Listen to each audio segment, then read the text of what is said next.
এটা বারাসাতে সত্য ভারতী হাই স্কুল ময়দান। এই মুহূর্তে এই ময়দানে সদ্য শেষ হলো সংঘ প্রধান ডক্টর মোহন রাও ভাগবতের প্রোগ্রাম। একত্রীকরণ সমাবেশ ছিল। মোহন ভাগবত সেখানে এসেছিলেন নেতাজির জন্ম জয়ন্তী উপলক্ষে। বারাসাতের এই সত্য ভারতী স্কুলের ময়দানে মোহন ভাগবত আজ সমাবেশ করলেন এবং রাষ্ট্রীয় স্বয়ংসেবক সংঘের তরফ থেকে এই বিশেষ কর্মসূচির নাম দেওয়া হয়েছিল লহ প্রণাম হে মহাপ্রাণ। সেই কর্মসূচি শেষ হওয়ার পরে রাষ্ট্রীয় স্বয়ংসেবক সংঘের যে বিখ্যাত ব্যান্ড রয়েছে, যে ব্যান্ডের খ্যাতি গোটা দেশে শোনা যায়, সেই বিখ্যাত ব্যান্ডের কার্যক্রম এই মুহূর্তে অনুষ্ঠিত হচ্ছে। আমার সঙ্গে ওয়াসিম রয়েছেন ক্যামেরায়। আমি ওয়াসিমকে একবার দেখাতে বলবো আজকে যতজন স্বয়ংসেবক এখানে উপস্থিত হয়েছেন প্রত্যেকে কিন্তু পূর্ণ গণবেশে উপস্থিত হয়েছেন। অর্থাৎ আরএসএস এর যে নির্দিষ্ট ইউনিফর্ম, এই যে সাদা শার্ট এবং খাকি প্যান্ট, সেইটাকে পূর্ণ গণবেশ বলা হয় এবং সেই পূর্ণ গণবেশে আজকে ১৫০০ স্বয়ংসেবক সত্য ভারতী হাই স্কুলের ময়দানে উপস্থিত হয়েছেন।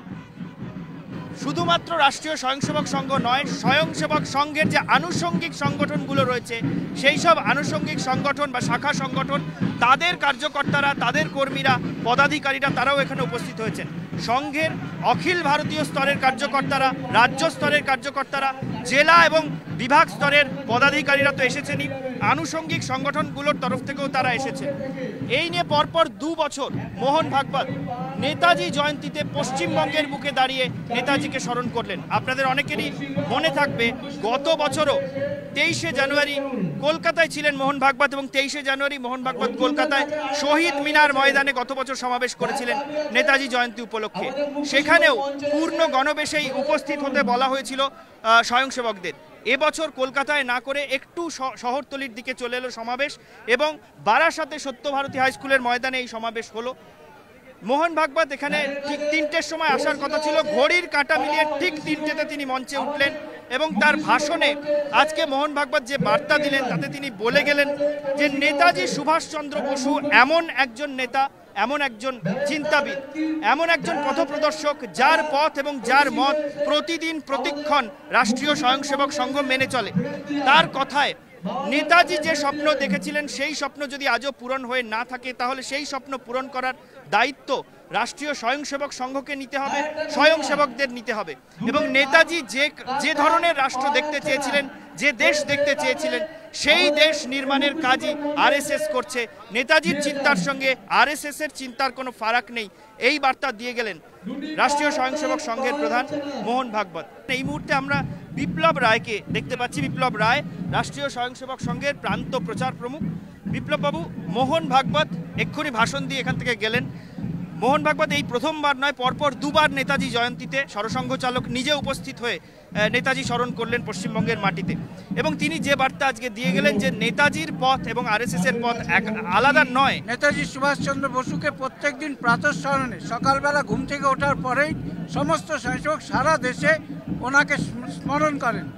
অর্থাৎ রাষ্ট্রীয় স্বয়ংসেবক সংঘ ভারতবর্ষের সমস্ত মহাপুরুষ যারা রয়েছেন তাদেরকে শ্রদ্ধা জানানো, তাদের সম্মান করা এবং তাদের যে পথ সেই পথে আর কার্যকর্তাদেরকে অভিমুখ করে দেওয়া, কার্যকর্তাদেরকে সেই পথে প্রদর্শক হিসাবে কাজ করার নির্দেশ এইটার সঙ্গে কাজের মধ্যে, কাজের পরিসীমার মধ্যে রয়েছে। এই জন্যই উনি এই কথা বলেছেন। পরম পূজনীয় বর্তমান সরসংঘ চালক মোহনজি তার কলকাতায় কেন্দ্র ছিলেন, আর কলকাতা ভারতবর্ষের সংস্কৃতির কেন্দ্র, পশ্চিমবঙ্গ ভারতবর্ষের সংস্কৃতির কেন্দ্র।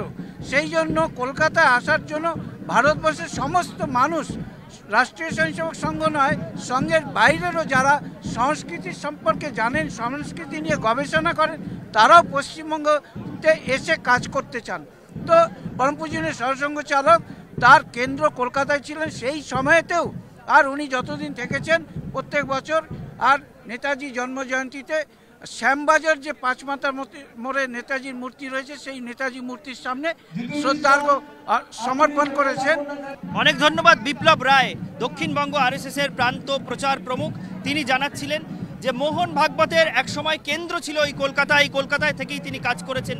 এবং শুধু তাই নয়, ডক্টর হেডগেওয়ারেরও যেহেতু আরএসএস প্রতিষ্ঠাতা, ডক্টর হেডগেওয়ারেরও যেহেতু জীবনের একটা উল্লেখযোগ্য সময় এই কলকাতায় কেটেছে, সেই জন্য কলকাতা আরএসএস এর কাছে কলকাতার মাটি বা বাংলার মাটি বরাবরই অত্যন্ত গুরুত্বপূর্ণ। এবং সেই জন্য যারা কলকাতাকে জানেন, যারা বাংলার সংস্কৃতি জানেন এবং বাংলা থেকে কিভাবে রাষ্ট্র নির্মাণের কাজ পরাধীন ভারত থেকেই শুরু হয়েছিল সে কথা যারা জানেন, তারা প্রত্যেকেই কলকাতায় বারবার আসতে চান। এবং মোহন ভাগবতের চোখে আজ নয়, বরাবরই কলকাতা অত্যন্ত গুরুত্বপূর্ণ। প্রয়োজনে তিনি আবার আসবেন, এই বার্তা এই দক্ষিণবঙ্গ আরএসএস এর প্রচার প্রমুখের তরফ থেকেও আমাদেরকে দেওয়া হলো। ভিডিও জার্নালিস্ট ওয়াসিম আহমেদের সঙ্গে ঈশান দেব চট্টোপাধ্যায়, রিপাবলিক বাংলা, বারাসাত। নানা ধরনের কন্টেন্ট দেখার জন্য লাইক করুন, শেয়ার করুন আমাদের ফেসবুক পেজ, সাবস্ক্রাইব করুন আমাদের ইউটিউব চ্যানেল। পাশাপাশি অন্যান্য ব্রেকিং নিউজের জন্য অবশ্যই চোখ রাখুন রিপাবলিক বাংলায়।